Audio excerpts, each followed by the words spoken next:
মধ্যপ্রাচ্যের আকাশে যখন যুদ্ধের ঘন ঘটা, তখন সাধারণ মানুষের মনে স্বাভাবিকভাবে বাসা বেঁধেছে দুশ্চিন্তা। আগামীর দিনগুলোতে রান্নার চুলা কিংবা যানবাহনের চাকা সচল থাকবে কিনা এমন শঙ্কা সবার মনে। বিশ্বজুড়ে তেলের বাজারে যখন চরম অস্থিরতা, তখন দেশের জন্য বয়ে এলো এক স্বস্তির খবর। বিদেশের উত্তাল সমুদ্র পথ দিয়ে বাংলাদেশের জ্বালানি নিয়ে আসা জাহাজগুলো যেন নিরাপদে তীরে ভিড়তে পারে, সেজন্য তৈরি হয়েছে এক বিশেষ সুযোগ।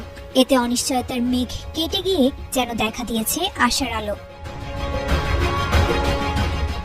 মধ্যপ্রাচ্যের চলমান সংঘাতের প্রভাবে বিশ্বের অন্যতম গুরুত্বপূর্ণ নৌপথ হরমুজ প্রণালী দিয়ে জাহাজ চলাচল নিয়ে বড় ধরনের ঝুঁকি তৈরি হয়েছিল। তবে বাংলাদেশের কূটনৈতিক তৎপরতায় সেই বাধা দূর হয়েছে। তথ্যসূত্রে জানা গেছে, ইরান সরকার বিশেষ আশ্বাস দিয়ে জানিয়েছে, বাংলাদেশ যদি তাদের তেল ও এলএনজি বাহী জাহাজের বিষয়ে আগেভাগে তথ্য দেয়, তবে সেগুলো চলাচলে কোনো বাধা দেয়া হবে না। এই একটি সিদ্ধান্তের ফলে দেশের জ্বালানি সরবরাহ নিয়ে বড় ধরনের দুশ্চিন্তা আপাতত কেটে গেছে।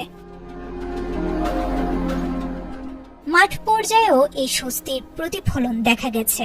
সোমবার সিঙ্গাপুর থেকে ২৭,০০০ টন ডিজেল নিয়ে একটি বড় ট্যাঙ্কার ইতোমধ্যে চট্টগ্রাম বন্দরে পৌঁছেছে। চলতি সপ্তাহের মধ্যেই আরো ৪টি জাহাজে করে প্রায় ১,২০,০০০ টন ডিজেল দেশে আসার কথা রয়েছে।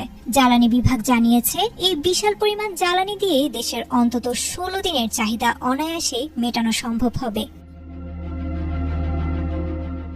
শুধু তাই নয়, সরকার এপ্রিল মাসের সম্ভাব্য চাহিদা মেটাতে আগেভাগেই বিকল্প উৎস থেকে ৩ লাখ টন ডিজেল সরাসরি কেনার উদ্যোগ নিয়েছে। এই কঠিন সময়ে বাংলাদেশের পাশে থাকার আগ্রহ দেখিয়েছে বন্ধু প্রতিম দেশ চীন ও ভারতও। ঢাকায় নিযুক্ত চীনা রাষ্ট্রদূত ইয়াও ওয়েন স্পষ্ট জানিয়েছেন, জ্বালানি সংকট মোকাবিলায় তারা বাংলাদেশকে সকল ধরনের সহায়তা দিতে প্রস্তুত।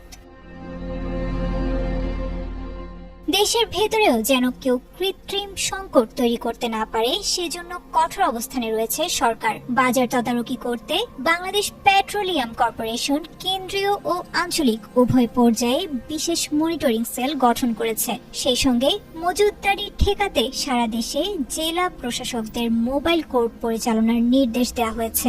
বলা যায়, বিশ্ববাজারের এই কঠিন সময়েও দেশের জ্বালানি খাতকে স্থিতিশীল রাখতে সর্বোচ্চ গুরুত্ব দিয়েছে সরকার।